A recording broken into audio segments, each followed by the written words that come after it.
beberapa pertanyaan. Yang pertama, Bapak Ibu semua jangan ragu untuk mengembangkan bisnis ataupun investasi ke Turki, karena ada beberapa yang perlu kita pertimbangkan. Pertama dari sisi strategik marketnya Turki, yang perlu kita ketahui adalah satu, market domestik Turki sendiri 83 juta. Tapi kalau kita compare, market tersebut sangat kecil sebetulnya, 83 juta. Tapi Anda lihat bahwa Turki merupakan strategic partnernya Uni Eropa, dan Turki terus mengupayakan untuk mendapatkan aksesi menjadi anggota Uni Eropa. Dan untuk itu, dalam upaya-upaya itu, Turki melakukan standarisasi semua sistem custom dan sistem standarisasi produknya mengikuti peraturan yang diterapkan di Uni Eropa. Nah, itu keuntungan pertama. Yang kedua, market Uni Eropa itu besar. Di samping itu juga Turki merupakan salah satu negara strategis di kawasan, yaitu Rusia, yang memiliki market sekitar 250 juta. Belum negara-negara tradisional ekonominya Turki, hubungan ekonominya Turki, seperti negara-negara anggota Turkish speaking countries. Itu ada sekitar 8 negara, dari Kazakhstan, Uzbekistan, Kyrgyzstan, dan lain-lainnya. Itu juga merupakan strategic partnernya Turki. Berikutnya juga negara-negara di Afrika Utara. Jadi kalau kita lihat marketnya, kalau Anda bisa masuk ke Turki, itu sama dengan market ASEAN seluruhnya. Jadi besar sekali peluang market produk-produk Indonesia jika masuk ke Turki. Berikutnya, sebagai data saja, di tahun lalu, tahun 2021, di masa pandemi, Turki menunjukkan pertumbuhan ekonomi yang positif. Di tahun 2020 awal pandemi, Turki menunjukkan pertumbuhan 2%. Dan di tahun 2021 target 5% tercapai. Jadi ini menunjukkan bahwa di tengah pandemi, di mana negara yang berjuang untuk pertumbuhan ekonominya positif dan kebanyakan negatif, Turki sudah leading. Jadi ada dua negara sebetulnya sudah sebutkan berkali-kali, yaitu Cina dan Turki. Di masa pandemi mereka leading di pertumbuhan ekonominya. Berikutnya, kalau kita lihat ekonomi Turki, data terakhir 60% produk Turki, mereka impor terhadap produk-produk asing, dan kebanyakan adalah produk-produk raw materials. Kalau dari sisi itu kita leading, kita juga salah satu negara pengekspor besar di produk-produk itu, dan juga produk-produk pertambangan dan segala macam.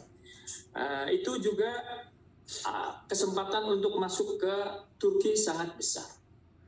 Dan Turki juga leading di investasi, terlebih dengan situasi sekarang lira cukup terdepresiasi. Barang dan properti di Turki akan jadi lebih murah, sehingga memberikan peluang atau intensif yang besar untuk para investor masuk ke Turki. Berikutnya di sisi tourism. Tourism ini tidak hanya kunjungan turis, tetapi juga industri-industri ikutannya seperti horeca, kerajinan. Itu merupakan suatu market yang besar bagi produk-produk Indonesia masuk ke Turki, seperti batik, kerajinan tangan, handicraft, jewelry, perak. Itu sangat diminati oleh turis-turis asing yang datang ke Turki. Target Turki dalam tahun 2021 sebesar 34 juta turis datang, sudah melampaui, yaitu 35 juta turis datang di tahun 2021.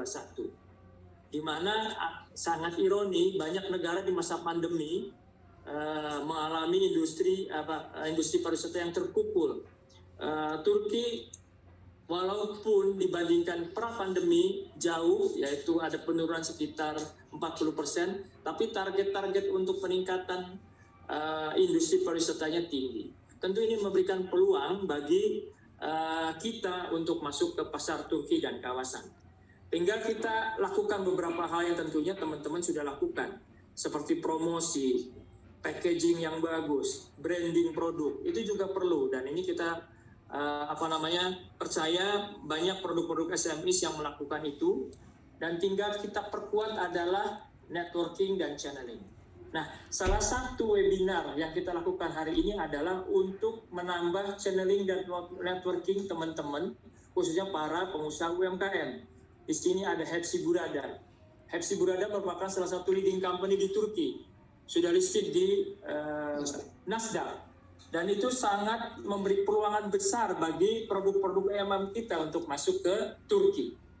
Jadi jangan ragu nanti Bapak Ibu semua untuk mengencourage, mengengage, membuat partnership dengan salah satu perusahaan-perusahaan di Turki, perusahaan-perusahaan dengan platform B2C e-commerce-nya seperti yang dikembangkan oleh Hepsi Burada.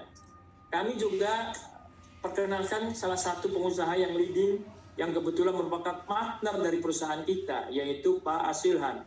Jadi Anda bisa langsung berkomunikasi secara intensif maupun private untuk bagaimana cara mengembangkan produk atau melakukan mendirikan establish company di Turki, walaupun company dalam level SMEs. Berikutnya mungkin ada beberapa pertanyaan, apa yang bisa KJRI bantu untuk mengembangkan atau melakukan ekspansi pasar produk-produk Indonesia di Turki.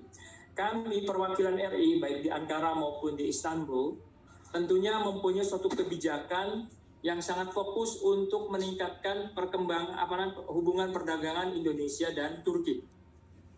Yang kami lakukan, yang selalu kami minta kepada teman-teman di tanah air untuk selalu engage atau aktif melakukan promosi dalam konteks kegiatan atau bisnis kalender yang diselenggarakan di Turki.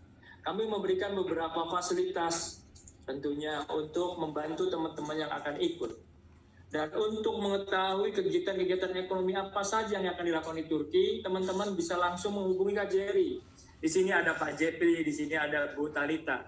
Bisa langsung menghubungi baik secara email ataupun langsung WhatsApp kalau Anda punya nomor teleponnya untuk bisa mendapatkan informasi kegiatan-kegiatan bisnis kalender apa saja yang akan dilakukan di wilayah Marmara, sehingga teman-teman bisa ikut nanti untuk partisipasi.